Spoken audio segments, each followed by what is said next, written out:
కేసీఆర్ దేవుడు, కానీ ఆయన చుట్టూ కొన్ని దయ్యాలు ఉన్నాయి. వాళ్ళ వల్ల చాలా నష్టం జరుగుతోందని ఎమ్మెల్సీ కవిత వ్యాఖ్యానించారు.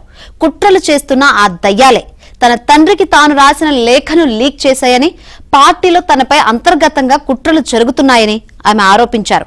అమెరికా నుంచి నిన్న రాత్రి హైదరాబాద్ కు చేరుకున్న ఆమె ఎయిర్పోర్ట్ లో మీడియాతో మాట్లాడారు.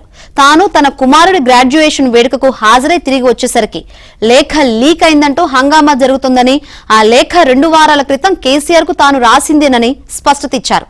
గతంలో కూడా కేసీఆర్ కు తన అభిప్రాయాలను ఇలా లేఖ ద్వారా చెప్పానని ఆమె పేర్కొన్నారు.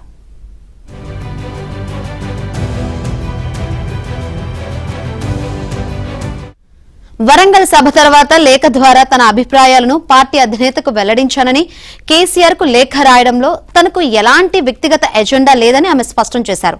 పార్టీలో అన్ని స్థాయిలో ఉన్నవారు అనుకునే విషయాలు, దాదాపు సగం తెలంగాణ ప్రజలు అనుకుంటున్న విషయాలను మాత్రమే తాను లేఖలో రాశారని చెప్పారు. కానీ ఈసారి తాను రాసిన లేఖ బయటకు రావడం బాధాకరమన్నారు.